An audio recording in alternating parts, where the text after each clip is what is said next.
Welcome back, everyone, to Dungeons Ferriphobe Lights of Miiva, episode 38.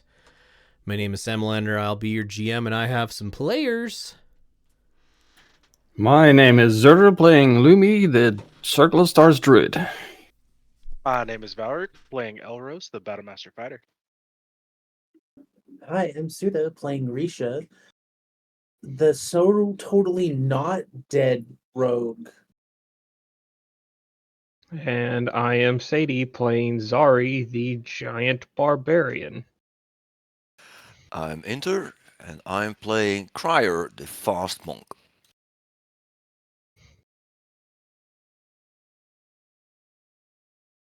And Ashes is muted.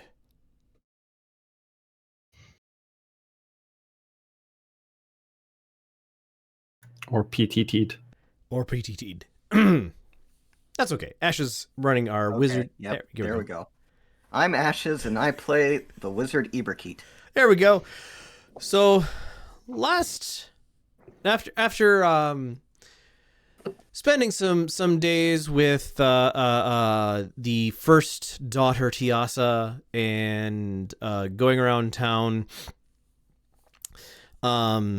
dealing with a cursed artifact that Iberkeet was carrying and using, the party had worked out a deal with the First Lord. Nope, name's going to escape me until later. The First Lord of Ava to teleport them on the teleportation circle that he had access to in reward for clearing out the most dangerous of aberrant foes that had crawled its way into the sewers under the city. The group worked their way through the sewers, handily avoiding the things that they had been told they should probably avoid if they want to keep their throats in their face, or under their face, their throats in their bodies, and got themselves to a creature that was talking. Quick thinking and a piece of candy each, they had a conversation with a very large creature with a giant central eye, a toothy, fangy grin, and many eyes on stalks around it. With the growing conclusion that talking would result in either taking too much time or at least arriving at nowhere, Elros leapt into action and battle ensued. The party managed to defeat the foe, although there were losses along the way. Risha, having died to one of the I-beams, but thankfully not the one that turns somebody into dust. And Iberkeet, just before casting a spell that damaged it significantly, or just after casting a spell that damaged it significantly, turning to stone. The party revived Risha with the aid of we have decided on an opal gemstone and some powerful druidic magic, and carried Iberkeet back out to the surface, where they met with the First Lord and his brain is going to properly source the term advisor. There we go. First Lord and advisor. The advisor, Zuza, I believe, restored Iberkeet to her fleshy form, and the First Lord, after getting a address from the group, sent the group back to Miiva. Upon arriving in Miiva, we have just renamed an NPC because we couldn't think of the original name. Dot, a guard that had been working with Elros before the party had left, surprised, nearly fell out of his chair, and then leaped and grabbed the closest person to bring them into a bear hug, being Risha. That is where we left off. So Risha is currently being hugged. The rest of you are standing in the teleportation circle, which the glow is slowly fading away from. Put me down. Those bones still hurt. Need them to stand. Sorry. It's good to see you. Oh, back. Oh, Probably the smell. worst person to hug. Yep. Well, he's not dead, so it's a Uh, plus. Yeah. Wait, that happened? Also, you guys look like you've been through hell. Hell is too nice of a term for what we went through. Just the sewers. The sewer's hell. I would offer to let people know you're back, but I just you can walk there as fast as I can. Most it's, let's see, time of day is evening. Most of the leadership is in the Griffin right now. They have a daily sit down meeting between, oh shoot, now I need NPC names that I haven't needed in a long time. Is it Osen and Arpy and the wooden line, or the salty circle. Edvard. There we go. Those are the three. They're probably there. I just hope there's still a stock of some hard booze left because I need some. I don't know about You hard had- booze, but we have plenty of meat. You drank our way through half the stock before we left. Come on. No, that was Anya. Oh, right. Where is Anya? She's not with you. Yeah, that's what we need to talk about people with. Oh. Okay. Well, I'm going to remain here because my job is to guard this place. So Good. Loomis just walking off towards the inn. Just like, good. Yes. Home. All the way there. Elros, as you pass by, he kind of leans in a little bit. You'll tell me the story later, right? Oh yeah. By the way, nice to see you. Good Pat to him see on the you shoulder. too. You've got her cloak. Okay, so there's a lot of story there. Yeah, you'll tell me later. Okay. Yep.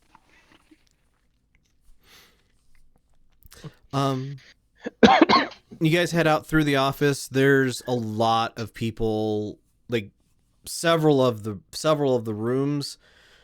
All of the furniture has been moved out of it in order to make more floor space for bedding. There's, a bunch of people here winding down for the evening. Look like you maybe picked up a few extra people in the course of the last 3-ish weeks since you guys left. Just, kind of chatting genially. Is that? Yeah. And those who recognize you as you walk out give you a wave and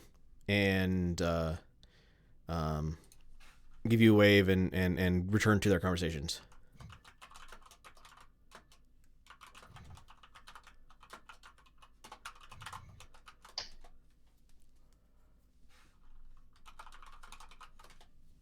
We continue. Yeah, do we see any changes to the city? As you guys head out, it's clean. Like somebody's been going through and gathering up, I guess you would not necessarily call it trash, but like Debris? rotten wooden beams and like the a lot of the buildings look like somebody's taken the effort to start like getting the trash out of them. The trash isn't the right word. Rubbish. Yeah, like the fallen in roofs and so on and so forth. Debris, that's a good word for it. Thank you. And so the kind of looks like near the office and kind of in the center of town, they have started doing that, and they're one of the buildings just to the north, south, west, east of the office. Like these two buildings here have been cleared, and there is lumber piled in the interior of the space.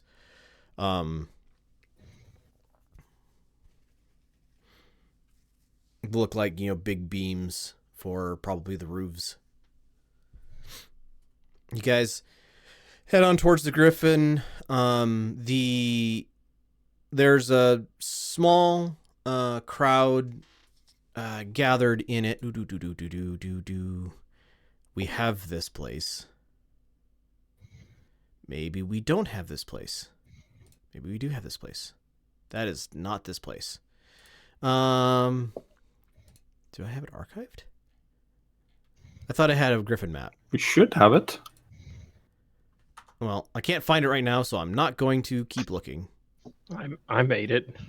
Yeah, I know, and I thought I had it in the list, but for whatever reason, it's not currently in my Laughing Fox local watch house. Yes is mentioned. No. Okay. Well, I'll find it later. You guys. Who's the laughing? No, that's it. Okay. You guys get back to the Griffin. And there is a, normal crowd. There's obviously somebody has a roast, like a roast, most of a Vuji, roasting over the fire in various big hunks of meat. The people who Zari had been, helping to train cook are currently like cutting off slabs of meat, handing them out. Pretty much looks like everybody who's here and eating has like, half, 3/4 of a pound or more of meat and like a small roll as a side. And the door to the office is open. You guys can see the 3 people inside. No, that's definitely not it. I gotta stop looking. I'm distracting myself. Sorry. 3 people. Then they're having a low conversation. Arpy, with her back to the wall and facing the open door, is the first one to notice you guys arriving, and she brightens up a little bit upon seeing you.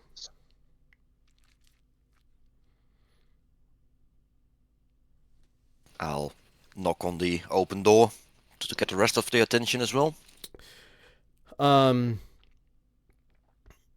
Edvard turns towards you and great big half troll grin, smiles and stands up and like gets out of his chair, goes, "Oh, you're back." RP goes, "Yes, it's good to see you. You look and smell like you have had a time of it. Welcome back. Do you need some time or would you like to talk now?" We need to find out what's been happening. Not gonna lie, it's been pretty intense as far as the weather has been going. It's good to see that that's cleared out in the last few days, though. Yeah, we figured out what was causing that. Oh, good. That's always good news, she says sarcastically. Did you all notice the giant light in the sky coming from Haifa? Yes.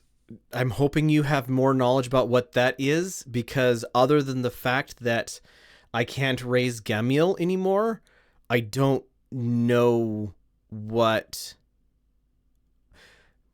Nobody can raise anybody they know in Haifa. Oh shoot. Ashes. What was your mentor's name? Because I have just completely forgotten. Intrida. Intrida has been trying. She can cast sending, and she has been reaching out to everybody that she knows. Unsuccessfully so far.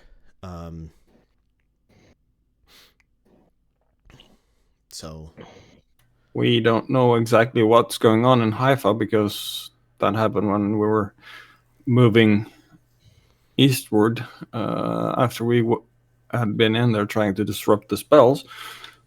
But I have a sneaking suspicion that parts of Haifa is now near or part of the new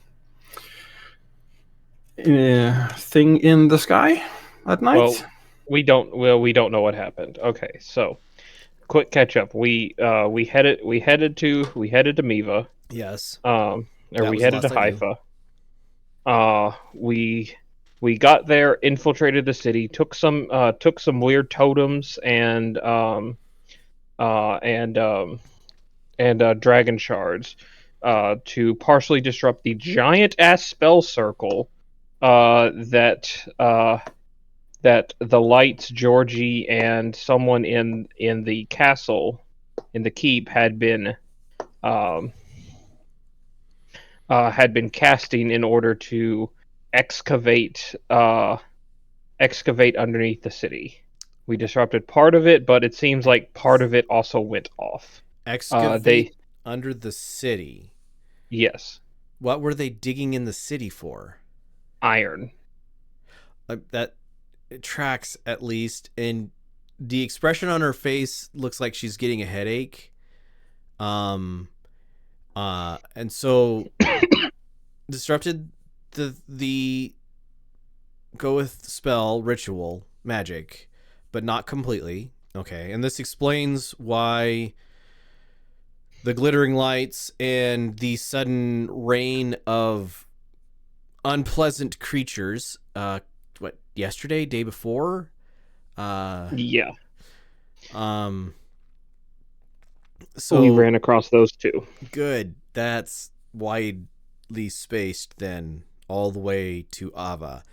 Because that's where you said you were, right? You made it to Ava. Yes. Okay. We did not make it to the coast as we intended. There We were hasn't been enough hoping time. we were hoping that Georgie would give a chase to us, having left that direction, and not go and not come here. Well, nobody other than the regular supplies and some more people we've hired has come to town, so that at least seems to have worked. At the very least, nobody's been here looking for you specifically, other than we kept getting missives until a few days ago about how you are wanted criminals, and that if we should come across you to arrest you for return to the city, which we have been dutifully ignoring because you weren't here, obviously. Mhm. Wait, does technically dying get rid of my bounty? No. No. Can I collect on my bounty since I died? No. Well, technically, the beholder killed you. Wait, Yeah, I think beholder? you have to be brought in dead. Can Cryor collect on my bounty since he killed what killed me? Okay, step back 1 minute, please. Beholder. Giant eyeball. Got a bunch of other eyeballs. Mini Yep. teeth. Yep. In a sewer. That's not 1 minute ago. It's like more than 15 minutes now. Okay. So that's Couple hours. pleasant. Ibrahim got turned to stone, and then turned back. So Risha died. Ibrahim was stoned. Turned to stone, not stoned. Distinction. Yes, I understand. neither here nor there. Where is your companion that went with you? The dragon, Anya. Because When we disrupted the spell, Yes. we got Anya's daughter, who is also a dragon. that was out what of you were gonna go for. That's good. So Yes, we got her out of the city, and right before we made it to Ava, um, the light went off because apparently they needed a mortal soul to fuel it, and they were going to use one of the dragons, and I think they used our changeling friend, Rowan. okay. Because immediately after that, the Winter Queen appeared to us. Uh, Said that that Risha had broken her deal with us to keep Rowan alive, and tried to take Risha. And this wasn't what killed Risha. No, but it hurt. It hurt a lot. Okay. very close to. That's okay. What I'm gathering is it's been a lot in the last 2.5 weeks. And this is a very small offer for how you currently smell. No offense, but you killed a beholder in a sewer, and so please go avail yourselves of baths, and I will get you somebody to do laundry. And when you have done that and eaten, we can discuss more what's going on. Lumi, can you hang out for can you stay back a minute? Is Amari out doing patrols? Yes. When the The light aberrations when the aberrations fell from the sky, we killed all that we found, but we were worried that there were more. And judging by the fact that even in Ava, one beholder made it into the sewer, probably justifiably worried that some of them escaped our first round of investigation. And so Amari is spending entirely too much time in the city making sure nothing is going to leap out at people in the dark and eat them or Look drive for them caverns mad. and caves and dark, hard to get to places. That's where the one we killed wanted to be, it seems. Good to know. Unfortunately, a lot of this town is hard to get to places in the dark. We'll get it. We'll get the town restored eventually. 5 years and this place will be the crown jewel of the Badlands, or at least it will be livable. Oh, by the way, got any scotch or something like that left? My senses are numbed. She reaches into a drawer and says, I'd like to talk with you anyway. And pulls out a bottle of Iji's finest distilled aged liquor.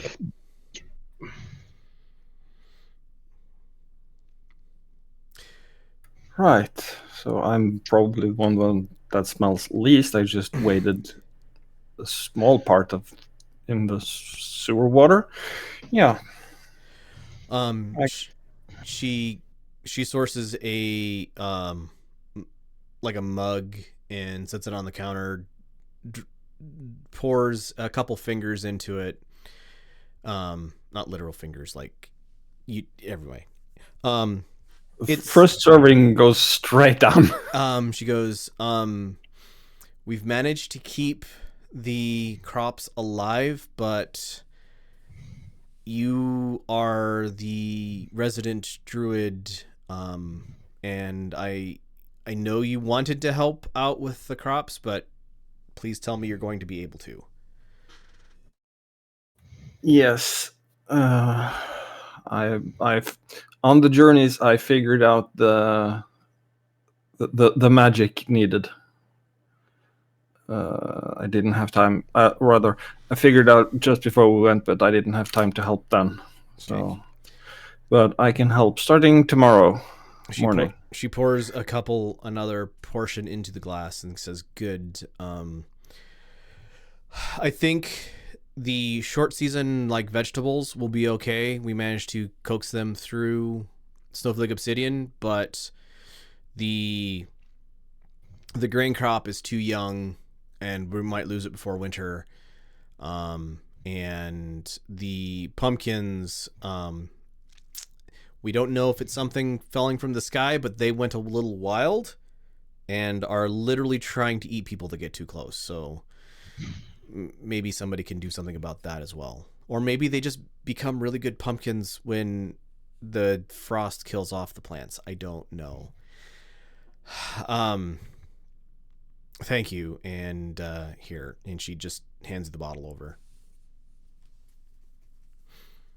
Just pour like double what you poured first, put the bottle down and grab the mug, walk out, start looking for a place to wash up in the river. Right. There's a off the courtyard of the Griffin, they have bathtubs set up outside. As people come in from working the days, a lot of people really like to, clean the sweat off of their bodies. And so it's private enough, at least for this sort of rough and tumble place. If somebody would like a actual, like, more private bath, somebody can set that up. But otherwise, there is warm water and animal fat soap. And in the courtyard behind the Griffin, you guys see like 4 butchers currently butchering just like there's it's almost an abattoir worth of piled bones and gutted and skinned Vuji, and like 4 guys covered from fingertip to shoulder in blood and viscera, just going to town on breaking down Vuji and stuffing them into salt barrels as other people come along with salt. Somebody apparently can magic up salt. There are a couple of probably low-level rangers and maybe another druid actually in town. So somebody's summoning earth. You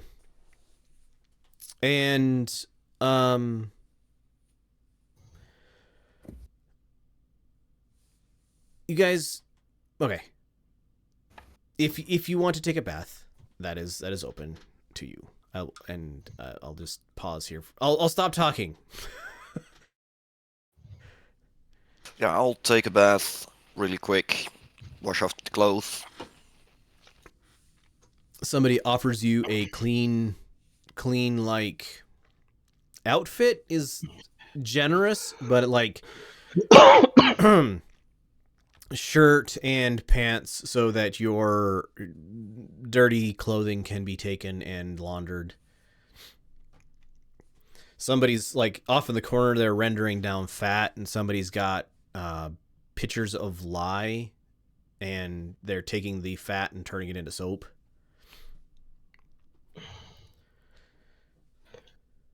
Zari takes a shower and then goes retrieves a fresh set of clothes from her room in the Griffin. Sure. Elros is gonna go see Dot. Sorry, bring me down a change when you come back. So Dot is we'll take it there. So Dot is still in the office guarding and looking much more awake than he was. And as you come up the stairs, he pokes his head out. Oh, hey, welcome back, Elros. Can I help you? Yeah, just I'm gonna fill him in with not the whole story, but most of it. Give him a good idea and say, well, uh, let's just say we got some training ahead of us. We gotta get ready for stuff like this. Yeah, Amari's been trying, but he's busy being like trying to organize watches and stuff. It's good to have you back. Uh do you know what the light was? Nobody's told us what the light was. Other than scary. Everybody seems scared. To be honest, magic mumbo jumbo, no idea. They're apparently one iron. That's all I know. Magic mumbo jumbo. That's what why do they do that? Why do wizards and clerics and why they gotta mess with stuff? I don't know, but we gotta do something. This is outrageous. Yeah. Also, hey, since you're out and about, can you talk with somebody about Magic Mumbo Jumbo and get me something better than this? And he hands you a cowbell that's like been modified a little bit. It's got like a clapper in it, and he goes, if this light, if this portal, if I see this light up, I'm supposed to ring the bell. But to be honest, when you guys came through, I was so surprised that you could have, if you had been, wanting you'd to. be dead. Yeah, that's. Yeah. I wouldn't ever have a chance to actually ring the bell. So, something better. I mean, I'll ask Iberkeet, but I don't know if she'll have anything. Thanks. It's greatly appreciated because I want to do. I don't want the town to be invaded through this thing or to have some mad wizard do to Miiva whatever happened off to the east, north, southwest, east. But you never know. Is there a reason why we don't just like wreck this circle so we don't have to guard it? I don't know. It's pretty convenient. Like, I've been traveling all my life, and that was by far the easiest. Okay. Hey, I gotta get back to watching. I'll see you tomorrow. Yeah, sounds good. I'll go find Iberkeet. He nods. Thanks. Lumi,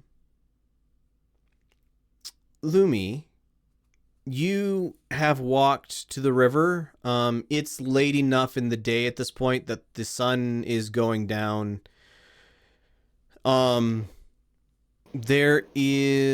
Your perception is absurd and your investigation is enormous. So, I think, right? Your investigation's pretty high too?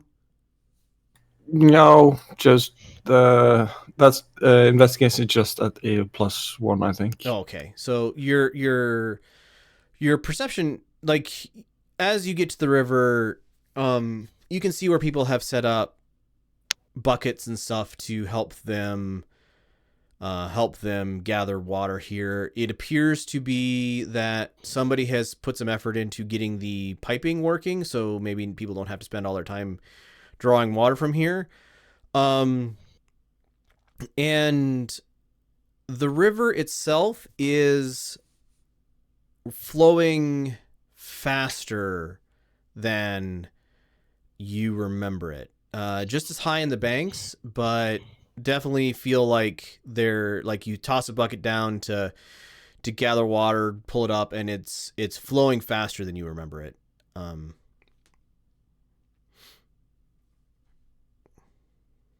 banks are a little higher than normal because of all the rain recently.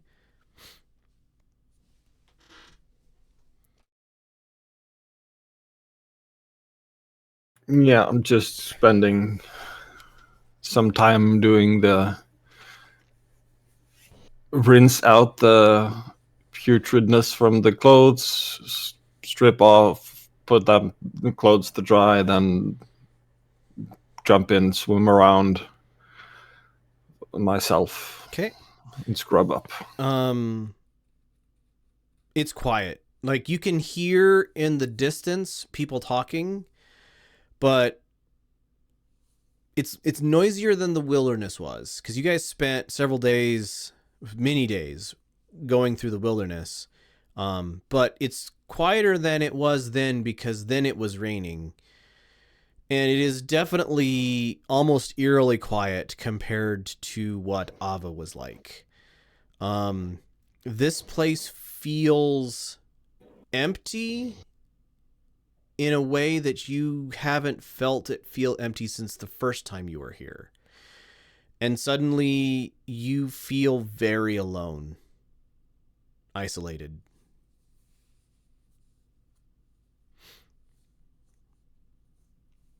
Yep. Tracks. Go ahead, and I want to see how high you get. Roll a perception check, see if you get higher than 10. If you're discounting critical failures, I can't roll below a 10. Well, then roll your dice and see how much more than 10 you get.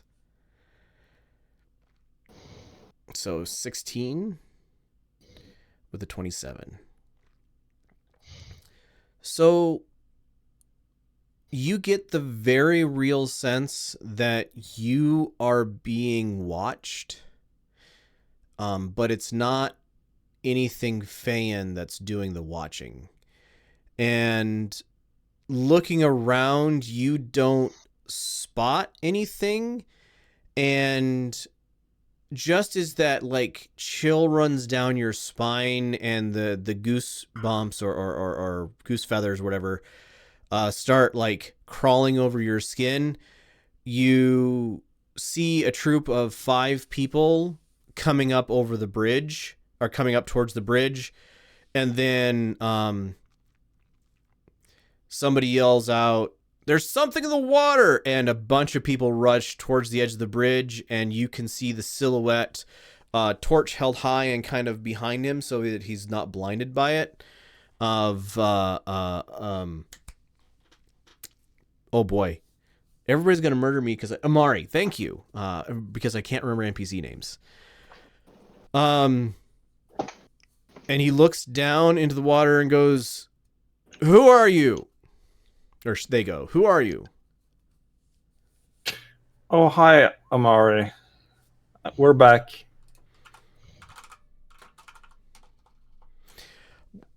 Welcome back. Why are you in the river? Do you need help?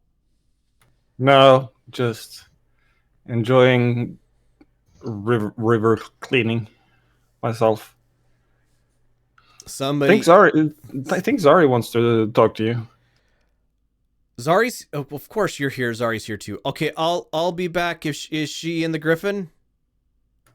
Yeah, somewhere around there. That's her baby, so should be around there. They nod. And Padragain from the back of the group pipes up and says, "We don't have to be out here anymore, Captain."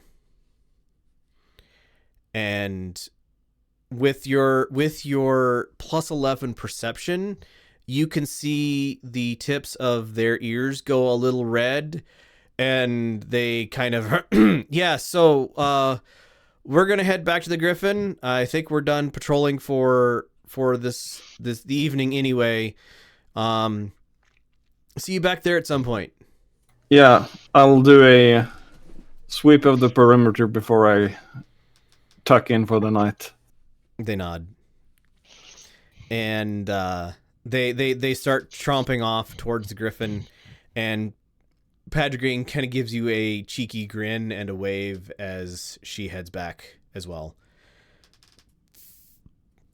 And Lumi is, yes, going to do a sweep of the perimeter before he goes back because bird forms, finally.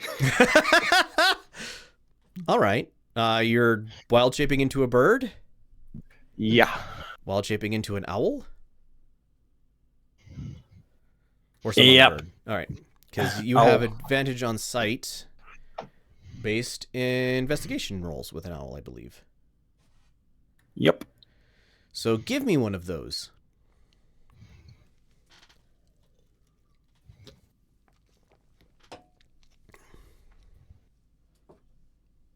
Do I do a giant owl or a regular owl?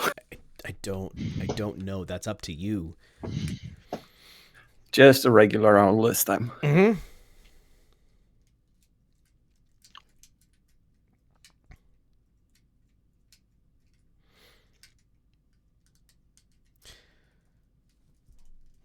Third, not perception, into investigation. I was gonna say a 30, but no.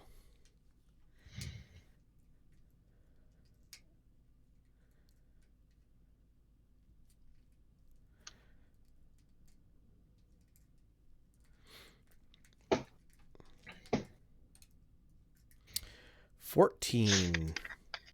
You still get advantage on that. That was saving throws even, so Yeah. even wrong roll. Ah, That one. There we go. An 11. You spend probably 15 minutes flying up and down the river and around the various Spend up to 4 hours. yeah, the various lights spread around, concentrated at the Griffin and at the main office. There's a couple other buildings with a couple of looks like magical lights of some sort placed near them. But you don't get that feeling of being watched again, and you don't spot anything out of the ordinary. All right. Eberkeet, you wash up in the Griffin, yes? Question mark? Yes, I take advantage of the private option. Okay. You get sourced a bath in full privacy away from other people. About halfway through washing, you hear a knock at the door.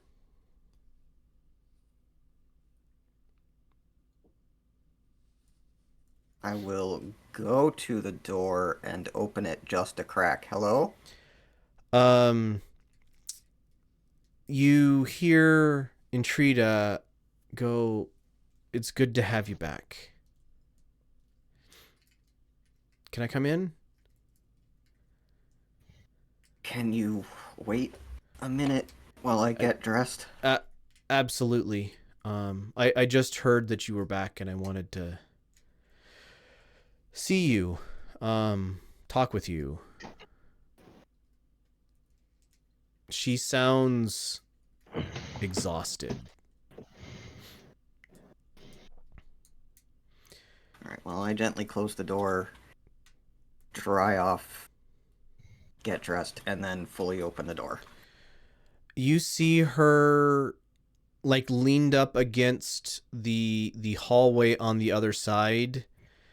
Her hat askew, like she's holding the hat that she generally wears in both hands and clasped in front of her. She's leaning up against the wall, like her head is laying back. Her hair is usually in a very neat queue that's either down her back or wrapped up around her head.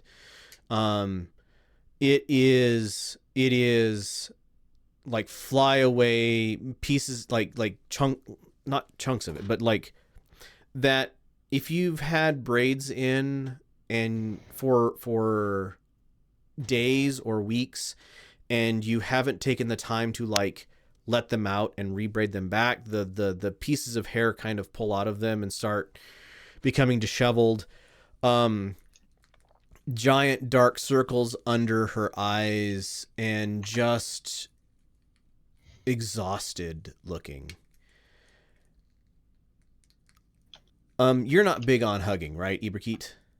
And she would know that. Correct. Okay. So when you leave the room, she like leans forward, looks you up and down, looks at your owl familiar as kind of half smile and says, "You're looking good. It's good to have you back." Really, I don't feel like I would be looking good. She nods and goes, I haven't tried to talk to you because I have been keeping in contact with Haifa up until now, and I have a limited ability to restore my magic, as you know. But the last few days, I haven't been able to reach anybody, and I'm at my wit's end. Do you know what magic happened there? Did we already cover that? Have I already checked to see what I know? I don't know that we've done a roll about it. You do know about the digging spell and the giant circle. But other than that, I don't know that you've done an arcana about it. Okay. Should I, or should I wait till I get a chance to research? You could go ahead and do something now to just see what you have inferred. And then absolutely research would lead to more insight. 18. So you relate to her what you know about the strength of the spell and how somebody was basically making it into big magic by using a giant circle.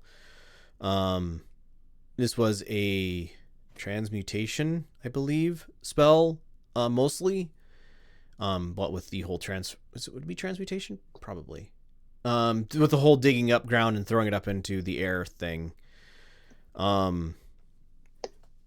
so you relate that, and she goes, so why is everybody dead?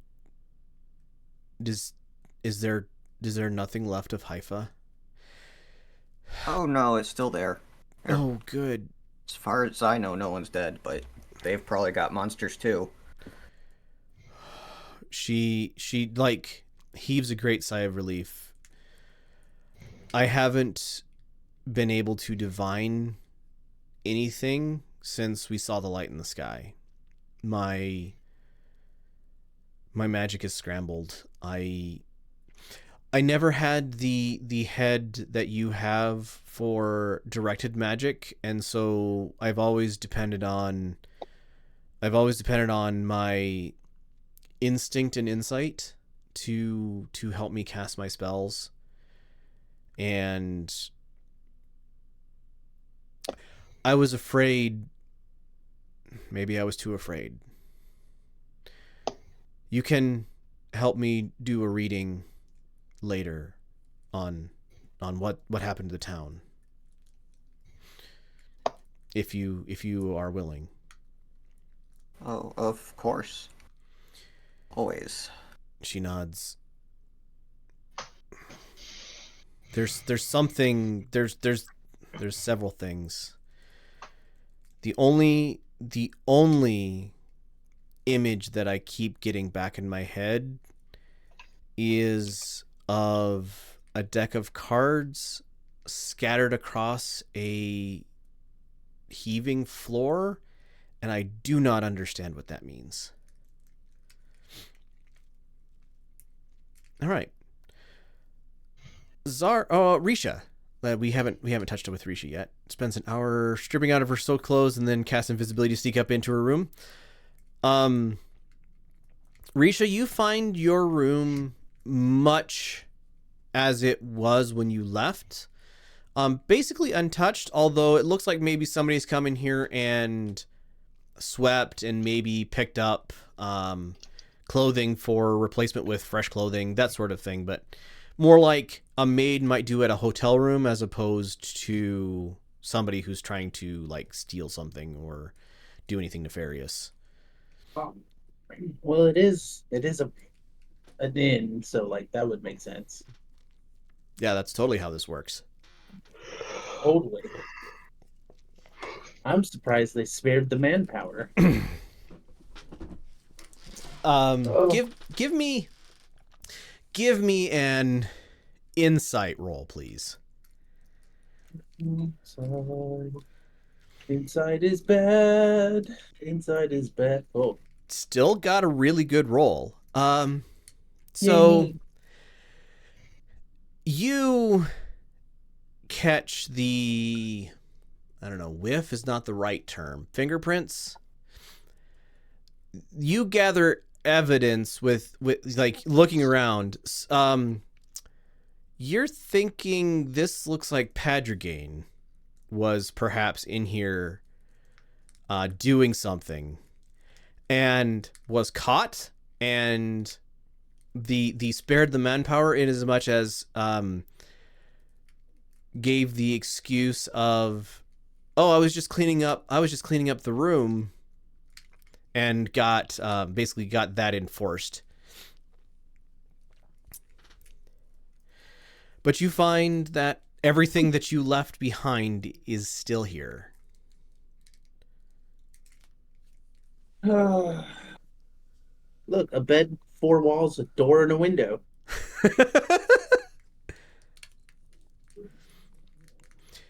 Do you avail yourself of the baths at all? Nope. She literally just sat, soaked, and then snuck up here and is going straight to bed because dying hurts. That's fair. All right. Zari, you took you bathed, and then you were gonna do something, and my brain is resetting on what that was. Oh, I was just going to go to my room and get a fresh set of my own clothes. All right. You are drying out like the I'm going by Zari's art, but I'm gonna say you have longer hair, at least from the top, right? Yes. You have your hair down on a little bit unusual for you, and you're currently like have a towel or something, and currently drying it, and toss the towel back into your room, and you hear the front door open and a very familiar trod of heavy boot.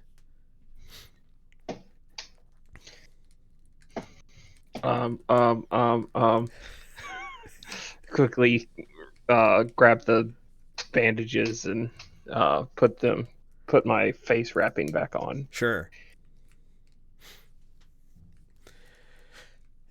As you head back into the main room of the inn, you see Amari talking with a small troop of soldiers, like laughing at something one of them has said. Padragain is like off to the side, kind of eyeing the room. And when you walk in, she gives you a giant wink and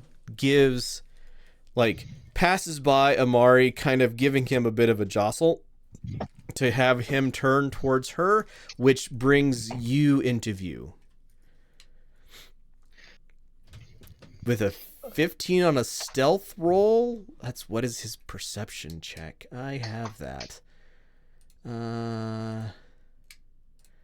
I go here, nope. Doggone it! Don't go there. Close that. Have stats and D&D Beyond. Don't have the right pages open because of course I don't.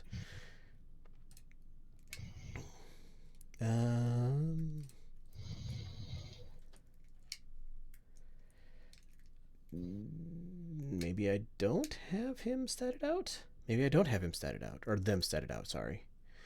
I could have sworn. I always have the wrong NPCs open whenever I do things.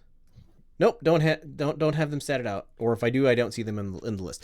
Anyway, so as you try to hide, his wisdom isn't that good, or sorry, their wisdom isn't that good. So yeah, eyes just kind of pass over you, and then turns back to talking to the troop. Meanwhile, Padragain has gotten to the bar and has like called out for liquor and has been handed a water and a plate of meat. So Zari takes this time to cast her Misty Step and step behind Amari, reach around and grab them around the waist and pick them up and give them a hug. Missed you. Holy, duh, ha, ha, ha, and the kind of like fights to turn around in the grip, and then like being lifted off of the ground wholly is not an experience that they are used to, but just counter hugs as soon as they can face you. And they go, it's good to see you again. Welcome back home. Likewise. Heard you've been busy. Killing monsters. It's not my favorite task. It's really something more towards adventurers. And hey, you're back in town. Mm-hmm. Later than we expected, but earlier than we hoped. Unfortunately. That's not how I would have constructed that sentence, but well, is everybody, did you succeed? Is everybody okay? That part we don't fully know. We know we disrupted whatever Georgie was trying to do partially, but there were still something went off, and probably it was a big old spell. I mean, the ritual circle was being drawn by tornadoes. That's troubling. Yep. So you all probably haven't been able to get any messages back because there's, I don't know what you would call it, magical leftover magical resonance from reality being split open. I mean, that tracks. The messages from Georgie have stopped since that happened, so at the very least, that's true. Intrida, Iberkeit's mother? I don't think mother. Teacher. There we go. Caretaker, whatever Intrida is to Iberkeit, has been driving herself not mad, but definitely extending herself too far, trying to get messages back. Our plan was, after we had gotten to Miiva, was to head to the coast to try to draw Georgie away, and then make our way back here. We didn't make it to the coast. We made it to Ava, and then decided to come back after things fell from the sky, which I heard you got a good handle on. Yeah, we the day of and the day after that happened, we lost a few people. A couple people are recovering from madness. There was one of the creatures gibbering, I think somebody called it a gibbering mouther, drove some people mad for a while. This whole thing, we're have to recover. Like, I'm glad Snowflake Obsidian is ending, or at least should be ending soon, because I don't think I want any more ill portents or activities, and much more of this, and people are not going to live. People are not going to survive, even if they are still alive. It's good. It's good to have you back, and without really thinking about it, and before you can do much more because you have them in a bear hug, gives you a peck on the forehead and then attempts to pull your bandages off to give you a kiss on the mouth. I allow them to do that. And which, of course, everybody who knows Amari, which is pretty much everybody in this room, because it seems to have become a de facto place for the guard, starts, whistling, catcalling, clapping.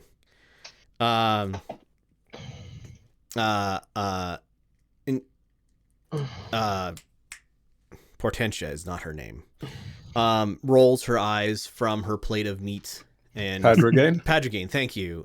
Stuffs some more in her mouth, and then picks it up and heads off to a part of the room where she doesn't have to watch the public display of affection. Sweetie, in the middle of everyone, wait till we're up in my room. You don't have any idea how good it is to have you and your crew back.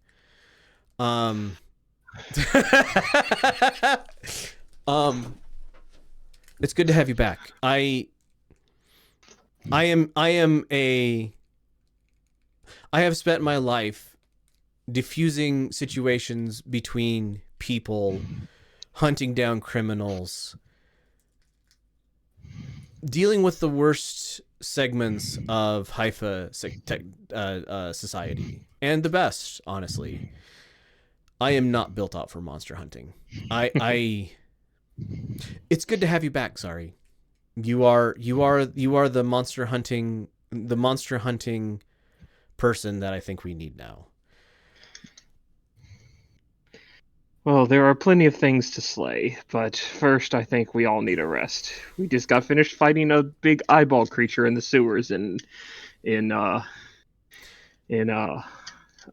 other city. Tell me about it over supper. And are you letting them down? Yes. Okay. Yes, I let them down after the kiss. All right. So they with you, like they go off, and you're both supplied with, a giant plate of meat and a small roll of a small, like, wheat bun roll. And the evening passes and the next day dawns, and with your chance to recover, another evening passes and the next day after that dawns. It is now the second, with the dawning of the sun on the first day after you return. It is the first of that month that follows the one that we were just. There we go. It's the first of Topaz. And the evening passes, and the second of Topaz rises. And Lumi, you are out in one of the fields, just getting ready to do an 8-hour casting of a spell. Is anybody out there with Lumi other than townspeople? Yeah, I'll be there. I'm curious about magic.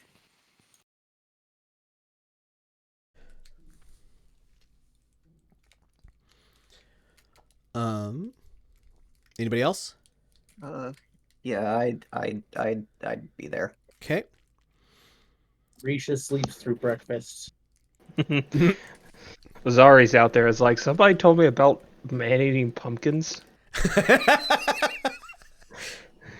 Like there's a section of the it's not really a garden, it's definitely a field where somebody has put stones in a very definite ring, and there's just a pumpkin patch beyond it.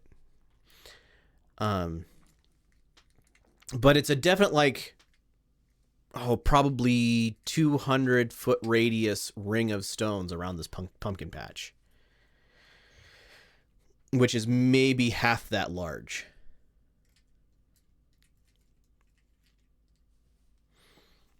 All right.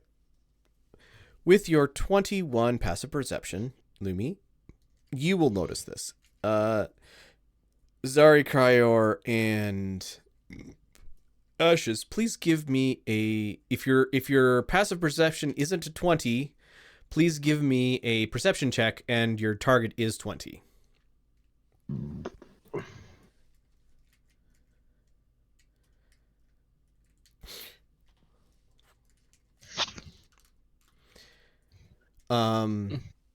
So you all are watching Lumi setting up this 8-hour casting ritual. And just before Lumi, you cast the first incantation, you notice something on the road from Haifa. Human-sized, stumbles forward and collapses onto the road. I will exclaim, what or who is that, and point just before I start casting. With it being pointed out, the rest of you see a probably person. Well, it's definitely looks like a person. Just completely caked in mud, soaking wet, just like ratty clothing. Passed out on the road, probably 100 yards, 200 yards away. And kind of just barely seeing them because of like the shape of the hills around this area. I'll rush to aid. Okay, so Cryer, you cover that distance in a mere moment or two. And Zari is shortly behind. Mm-hmm. Zari, as you come up, you see Cryor like carefully rolling this person over to give me a medicine healing, whatever it's called, check, please, Cryor. Medicine. Carefully rolling them over. They are covered, Cryor, they are passed out, covered in mud.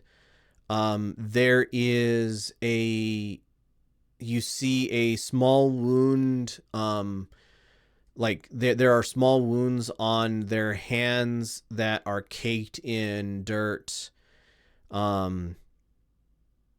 They are just complete. They're completely out. I'll use Strained my breathing. I'll use my water skin to at least clean the face a little bit.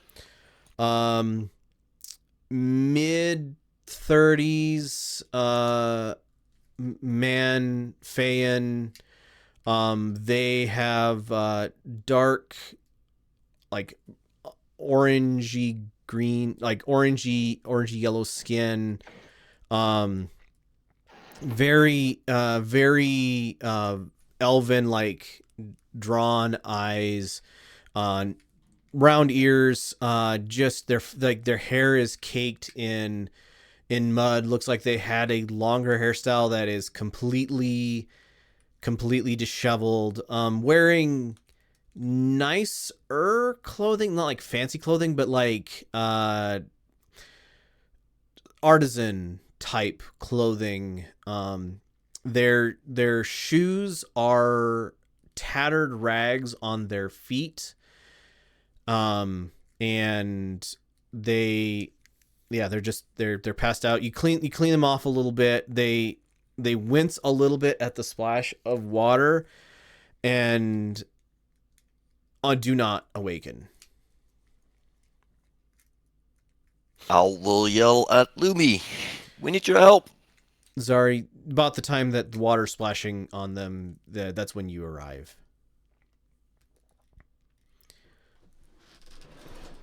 Oh boy, slight delay, people.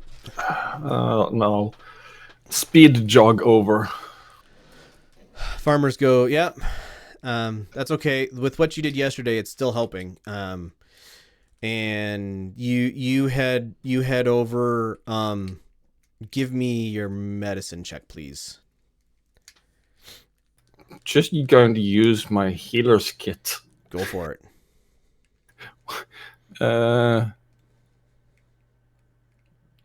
I'll just give him a good old heal with the healer's kit. Okay.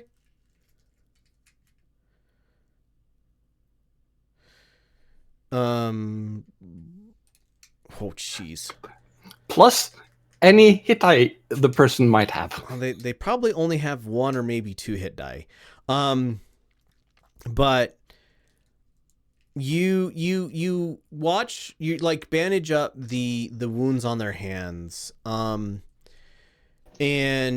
you know how to heal somebody. And they're like eyes flutter awake.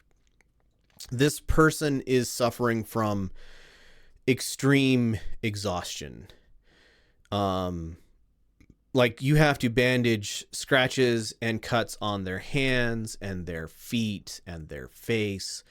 There is a rip in their, like a pants leg that you pull back and find a cut in, and you wrap that up. And they're like, did I make it? Am I safe? I would say safer than you have been the last couple of days at least. Who are you and how did you get here? Like, why Thank you. we're traveling alone?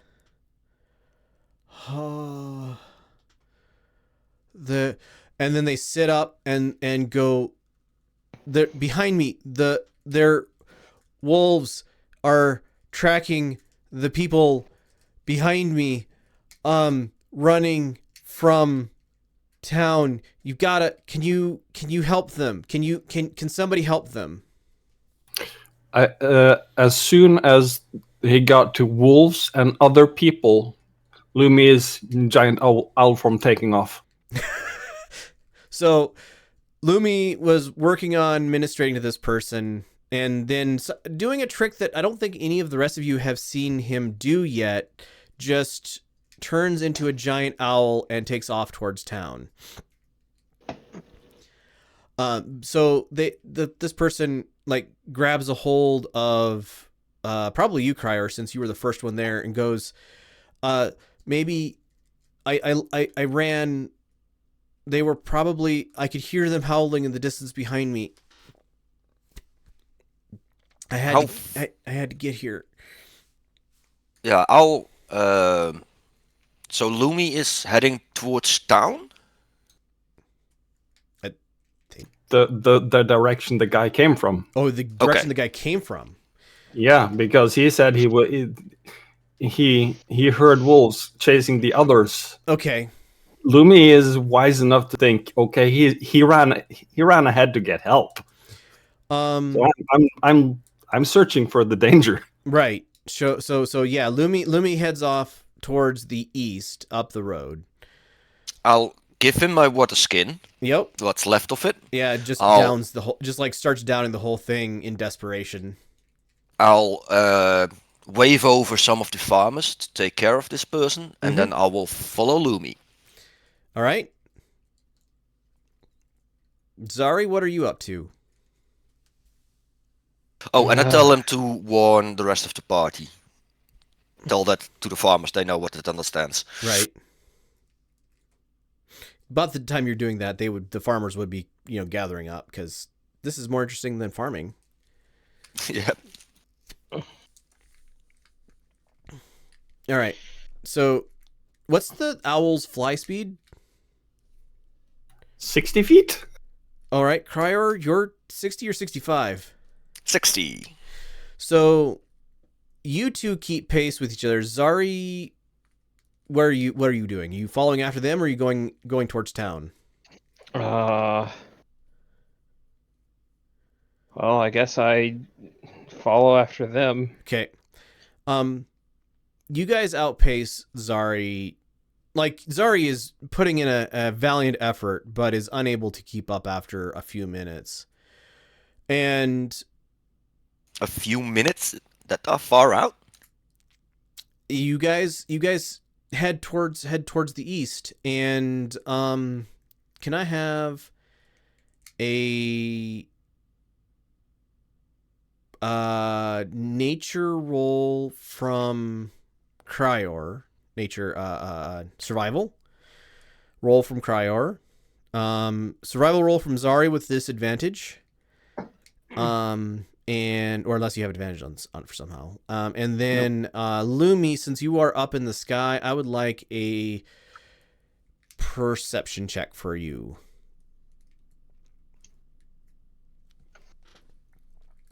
Don't forget, giant owls get advantage on perception checks for hearing and sight. They do. I still rolled a 2 and a 3. Does that automatically turn into a 10 though? Or is this different? I still get my bonus, so it's a 14. Okay. Well, I didn't know. You said you can't roll lower than a 10 for perception, I think. That is if I'm in the dragon form Oh, okay. thing. So 14. Cryor, you think this person, like, you find this person's tracks, and they were at the point of exhaustion a long time ago. Like, as you're following along, you can keep track of where they were. I mean, the road is mixture of muddy and stone, and you can see where their footfalls had landed. And it was the run of somebody who desperately gets up, takes sprints forward a few steps, falls down, crawls, gets themselves back up, sprints forward a little bit, falls again, and has been doing this for a while. And you don't see any evidence of anybody within close distance of this person. Do I hear wolves? You do not. Give me a nature check, please. Anybody can give me a nature check who's out here. No, I do not.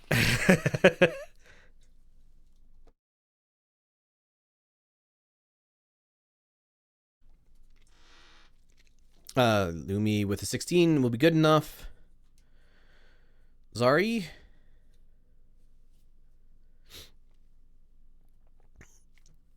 At some point, you guys stop. Oh, jeez. You guys stop trying so desperately to seek out the people behind them, and Zari, as you catch up with Cryor and the circling overhead Lumi, it comes to your mind that wolves tend to be evening and night hunters, and tend to eschew daytime activities. And it is late enough in the day that if there are wolves tracking some people, they're probably either were attacked last night, or they will be attacked tonight.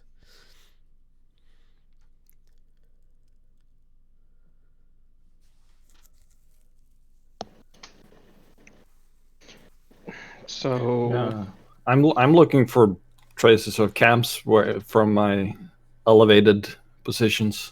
position. Oh. So catching up to Cryor. Mm-hmm. So, okay. So, either this guy ran really, really far, or this guy was lying.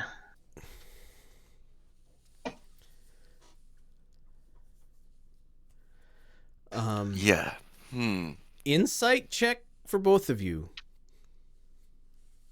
Sure, we'll go with insight check. That's what that means. With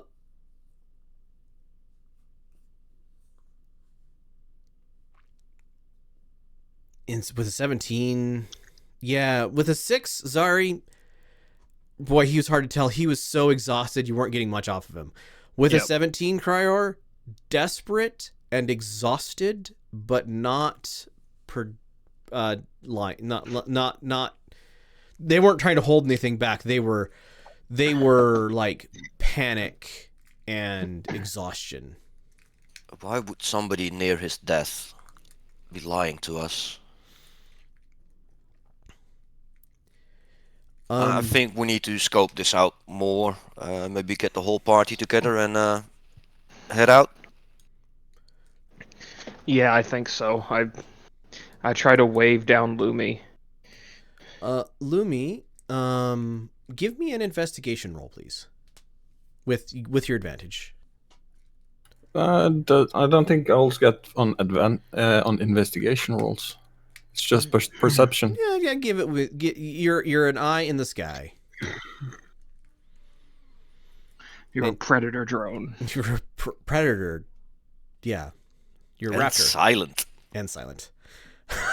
Didn't matter. Same roll either way. In the as you climb higher and higher and look, you're at this point you're just flying at the wispy cloud edges. If you go up any higher, you're afraid that you won't be able to see the ground because you are going to see clouds instead. And at the edges of your vision, you see a mass of dark moving along the road towards Miiva. And you don't know what that is. At this height and distance, it could be people trudging along. It could be a monster. It would take you at least a couple hours to get out that far in bird form. Well, 60 feet. No, it would take you half of a day. It would take all of your remaining flight time to get to the edge of that from here. And you see your friends waving at you from below.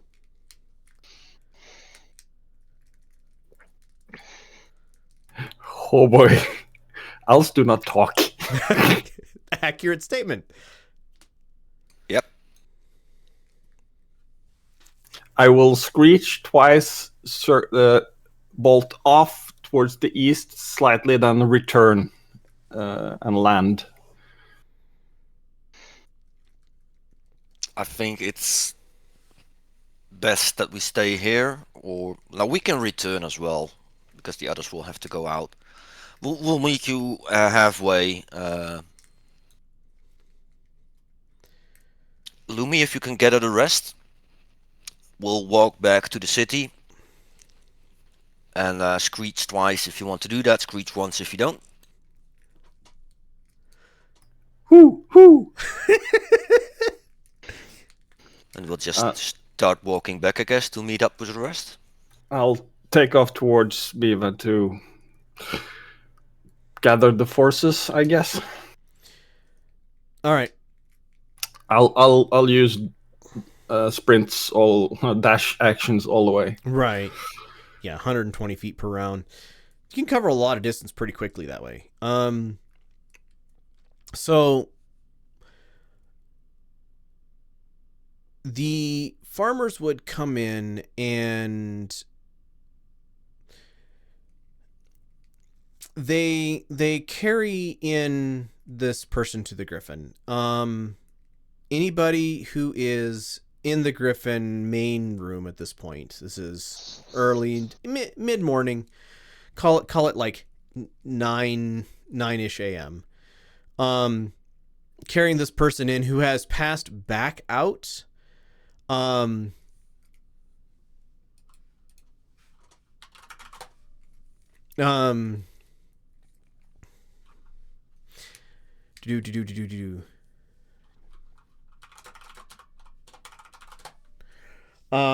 they start calling for RP,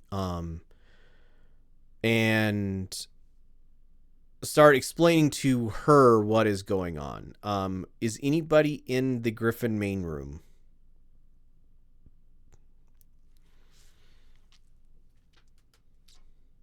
Ashes, were you, sorry, you were out in the field, right?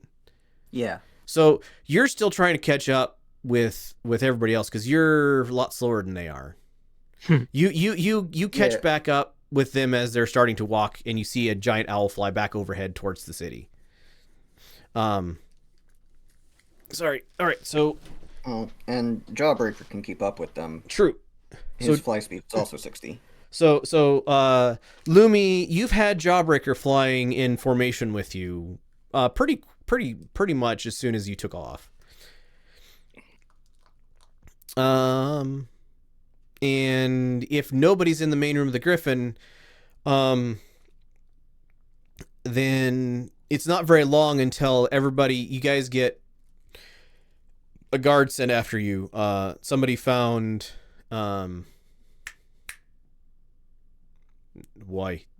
their name escapes me because I don't have it open. Amari. And Amari has dispatches guards. So Risha, you get a knock at the door about the time that you're like just deciding to wake up for breakfast. And it's tap, tap, tap, tap, tap, tap, tap, tap, tap, tap, tap, tap, tap, tap, tap. Tap, tap, tap. Tap, tap. Padraign goes, damn it, Risha, I know you're in there. Tap, tap, tap.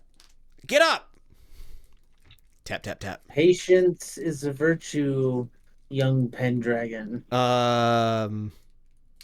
You hear a rattling noise. And then a shit. And then a rattling noise. And a click. And then the door opens. Risha, they need you. Wake up. I am awake. Get dressed then, or stuff that you need to do. Amari said that RP said that farmers said that somebody's being chased by wolves. Yay. Fun. Well, unless you want to see naked people, you better get out of here. I do not wish to see you naked. And she turns around and walks back out of the door. Elros, you are in a different, because the Griffin's area is gross. Because of the effort they're putting into still preserving more of the Vuji. You're like the next big open area over. And you are currently engaged in sparring practice with some off-duty soldiers when somebody runs up and taps you on the shoulder and says, there's trouble outside of town. Ah, cool. I asked the guys if they want to come. Bless you. Yeah. What right. What are we doing? We're killing stuff. Let's go. And All I right. start running. They tromp off after you. Who went to? That's everybody. So, Elros, you and your troop of soldiers, get out to the front gate, and see Cryor and Zari and Iberkeet walking back towards town. One of the farmers that brought the person back into town has been like talking at you and telling you stuff, but it's not necessarily accurate stuff. The entire time once you walk past the Griffin's front door. Risha, you stumble out of bed, get dressed, and then are stumbling out the front door of the Griffin about this time. Somebody has handed you a meat sandwich.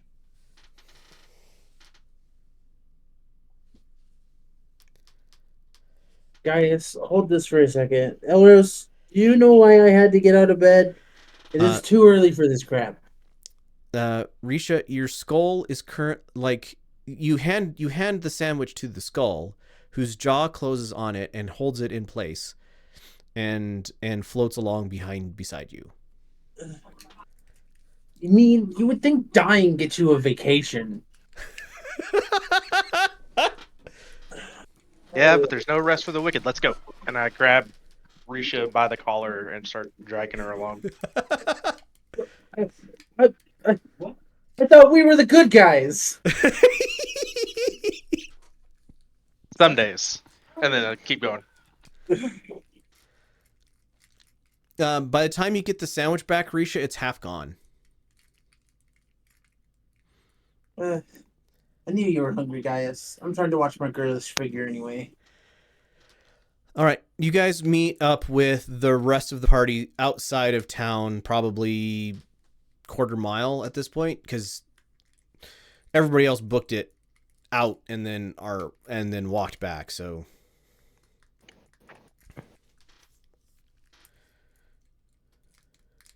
there are giant owls. Well, there's a giant owl and a normal owl flying overhead. Get my sword out. I guess that's what's causing all this trouble.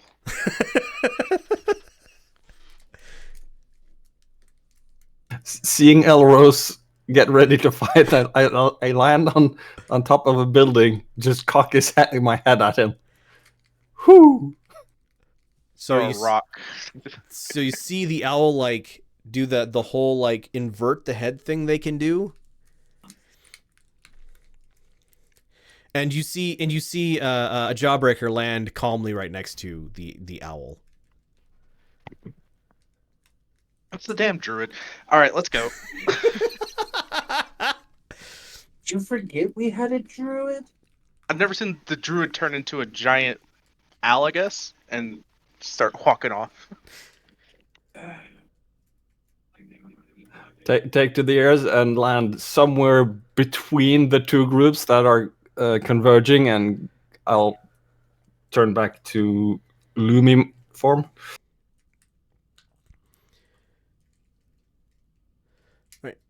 You guys meet up. One day that's gonna get you stabbed, Lumi. Just saying. A heads up is always nice. Well, it would have been nice to get a heads up that there are things coming. There's a giant dark mass of things coming along the eastern road. I have no idea if it's people or good or bad or animals or eyeballs with tentacle eyes or whatever. Although I'm quite sure I'm not certain that the eyeballs would travel in the daylight. But since when can you fly? I've never seen you fly.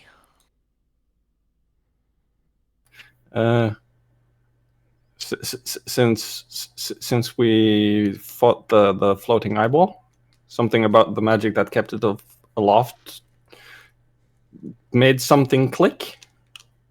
Huh, interesting. Yeah, indeed. Lumi, can I have a survival check from you, please? Me? Yeah.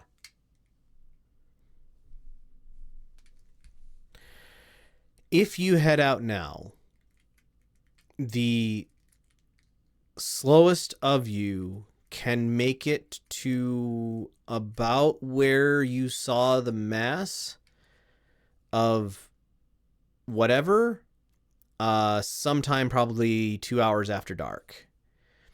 If you don't push it. If you push it, then the slowest of you might become exhausted, but you can get there before dark.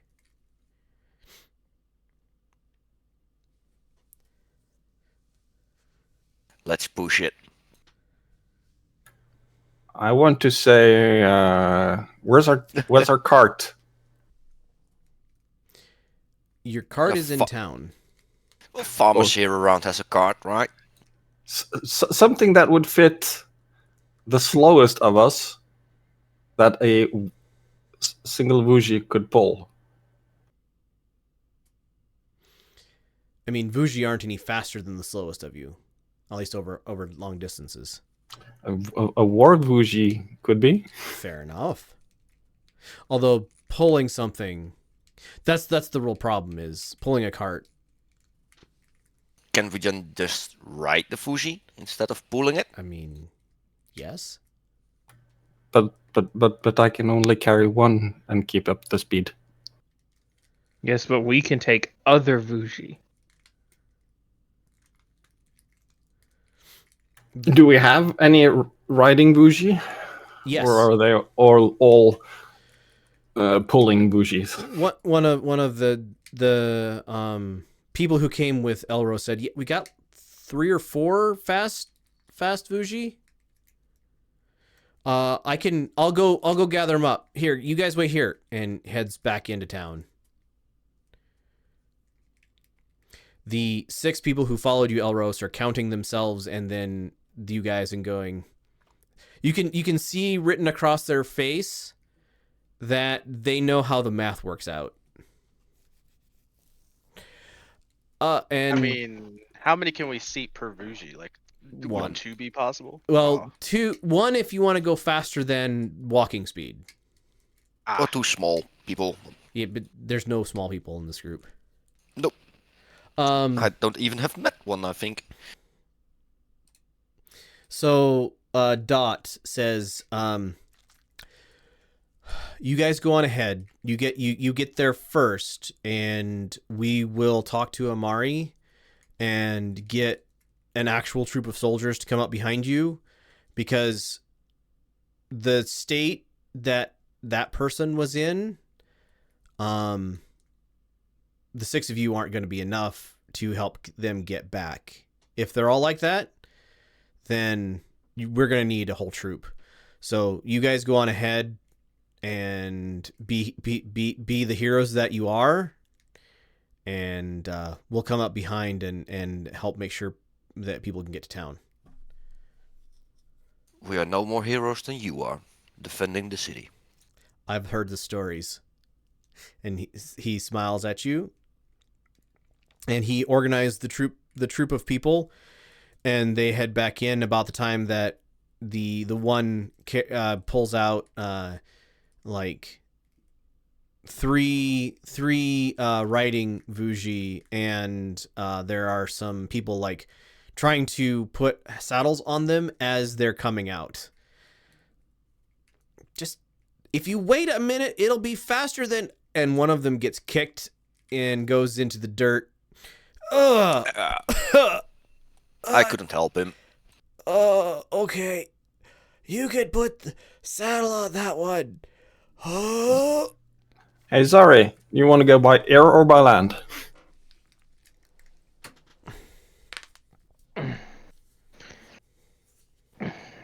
I mean, you want me to hitch your owl form up to a saddle? Well, I got talents I can carry you. Or we can try riding on the back, but yeah. There's a choice. I can go by land or by air, and I can probably carry one. It might be better if you take Risha. She's smaller. Although I don't know if Risha would want to fly. If I don't have to walk, I don't care. Fair enough. Okay, I'll go by land. You reach Risha to Try not to pull out the feathers. As soon as everyone's ready, I spend my second charge of wild shape and turn back into an owl. Right. Giant sorts. Elros, Iberkeet, and Zara, you guys get on the riding Vuji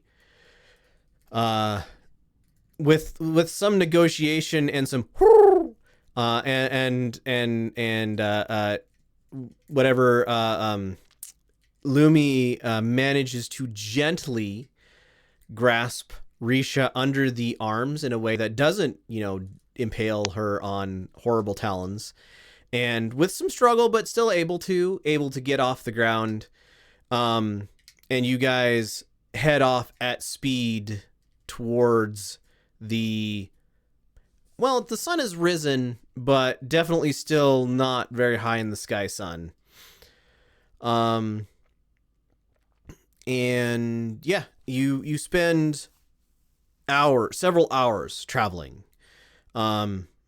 The Vuji are definitely giving you the, hey, we've been going at this for a while, and we would really like to just kick you off and gore you at this point. So we're going to have a negotiation about whether or not you stay in control or you get the horns. So I could have animal handling from Elros, Iberkeet, and Zari, please. Can I assist? You may assist one person.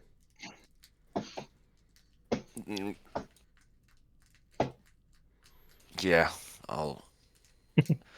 I have a bonus on it when I'm riding it, so I don't have bonus now, I guess.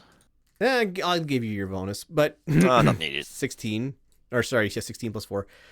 Who did you didn't say who you were assisting? 1, 2, 3, 4. Oh no, we only have 4. We only have 3, because Lumi is carrying Risha. Oh, 3. Yeah.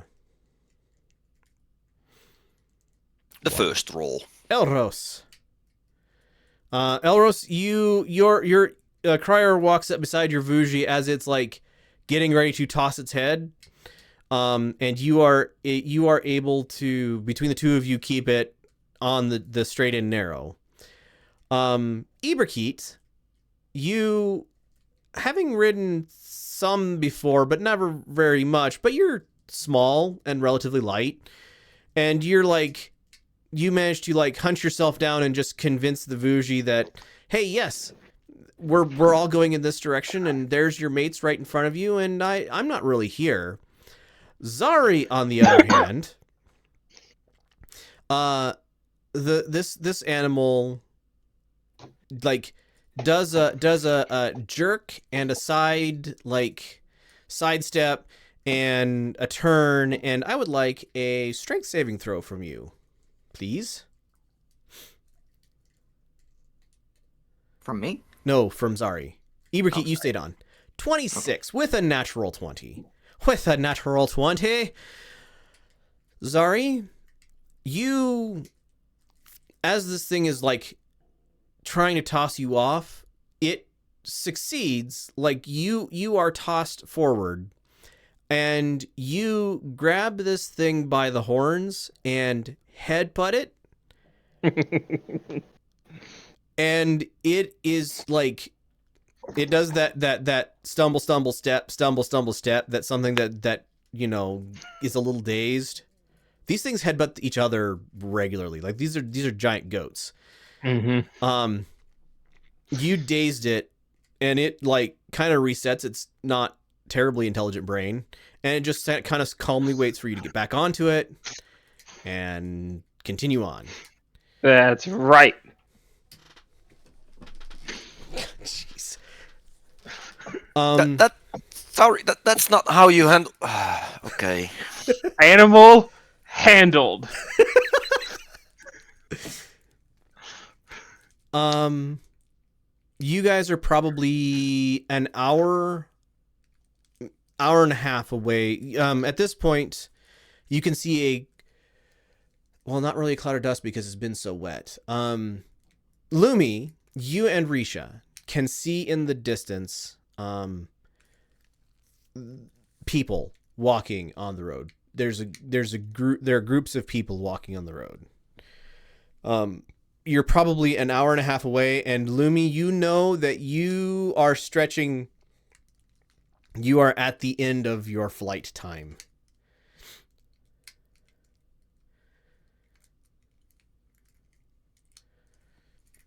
I will give you Arcana checks to try to remain past your flight time, but it gets progressively harder the longer you try to maintain it. No, I'm just gonna.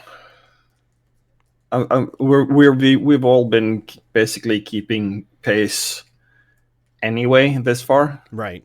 so I'm just gonna circle down, plump Risha in next to a bush near the road, and just floop back to my old self.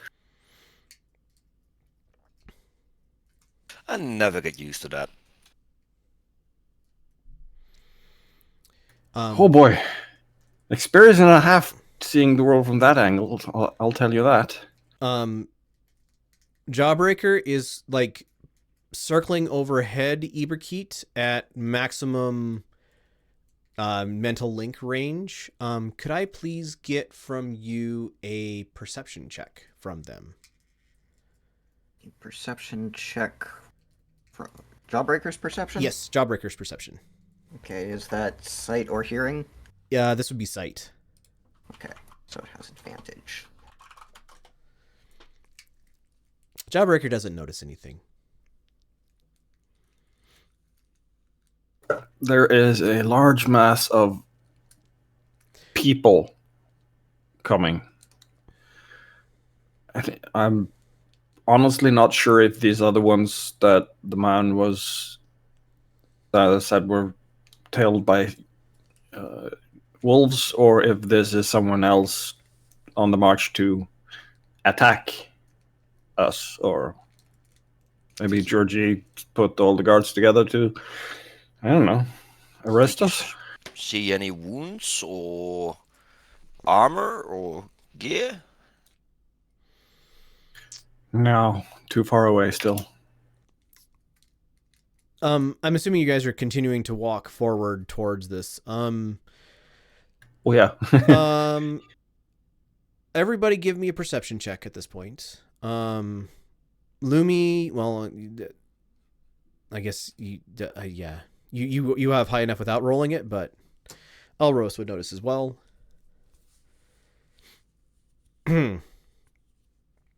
So yeah, Lumi's passive is high enough to get him this 2. With a 22, Elros would get it. So Elros and Lumi. As you guys are walking, you notice a object. Oh, Cryor as well. You notice an object on the side of the road. Yeah, you notice an object on the side of the road that catches your attention. Looks to be a pile of clothing. Best description from here.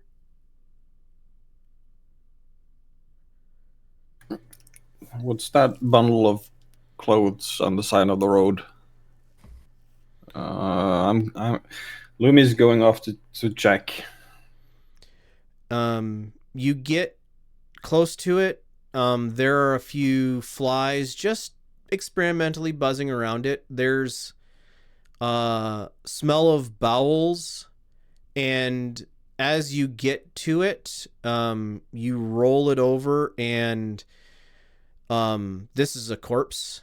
It has been deboweled, and the legs are missing. And the torso has giant rips, like a giant mouth is ripped flesh out of it, and they're on the arms and face are defensive wounds.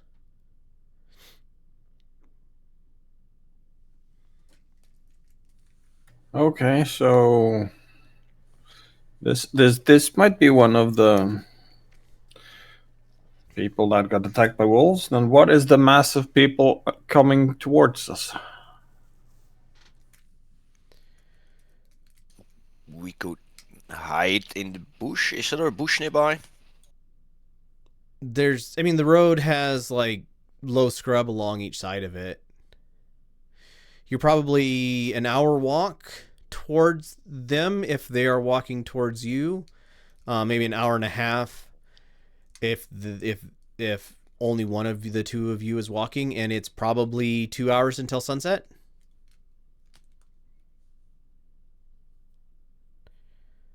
Well, we probably found the people. How many bodies are here? You only see the one body here, but there was definitely a struggle. Like just looking around, like there's grass laid out. There was definitely a struggle here, and every once in a while you'll see like a splash of blood on the ground, matted down. So the people who are coming towards us are not the people who we're looking for, I guess? Possibly, but then who are the ones that are coming from the east? Are they refugees from Haifa going to Miiva now that that's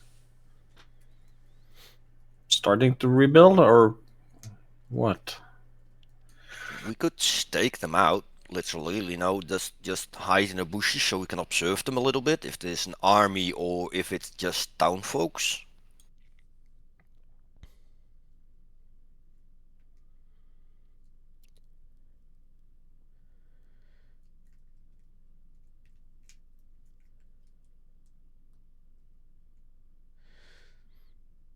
So you guys, What do you other guys say? Should we go meet them, hide and wait? It's getting late. Setting a trap might be a good idea. I don't want to set a trap if they're friendly. Well, when you set a trap and you're at the location, you can choose to spring or not spring the trap. I don't know how trap works. I can set a trap that, whilst it's pre-sprung, all it does is makes it take a bit longer to walk. Okay, all we have to do is find a place nearby to hide and wait for them to show up. If they're not setting up camp first because it's getting late, but if they do that, we can scout out the camp.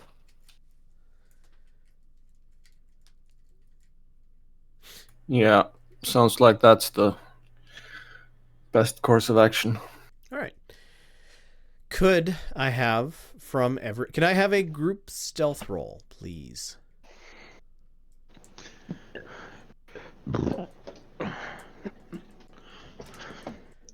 That's sleight of hand, not stealth. Oh, jeez.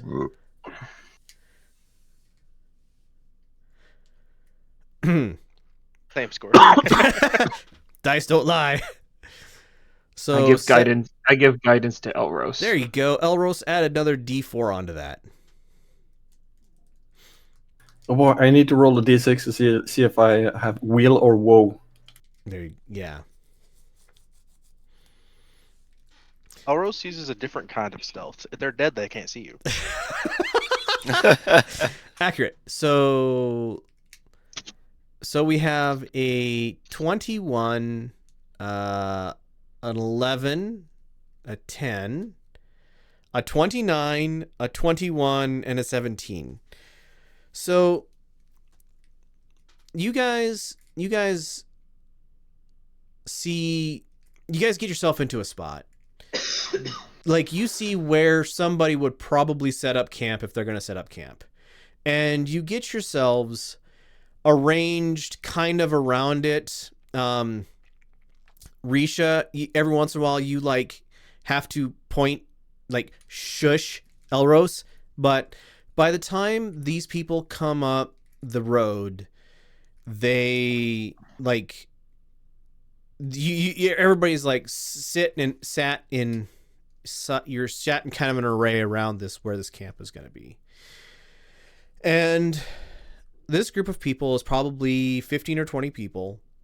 Some of them do not have shoes. Some of them are wearing like night clothes. Some of them are in like workman's leathers. A couple of them have walking staffs. One of them is a woman carrying probably a 2-year-old child. Another one is a man with a probably 6-year-old on their back. And the leader of the group is mid-50s, wearing leather armor. Just goes, okay, I think there's a camp spot up here. We can go ahead and rest there for the night. And just as you guys are realizing that this is not an army to invade, this is not unless they are very elaborately made up, despite the fact that they are many days out of town and have no way of knowing that you're even here. This is more likely than not some people who are fleeing some catastrophe behind them. Just as the first one of you gets the thought in their head to go, hey, it's okay, we're here, you hear, just as the sun is getting that like golden light, the golden hour of sunset, where the sun is near the horizon and everything is still illuminated, but it's just starting to get dark. You hear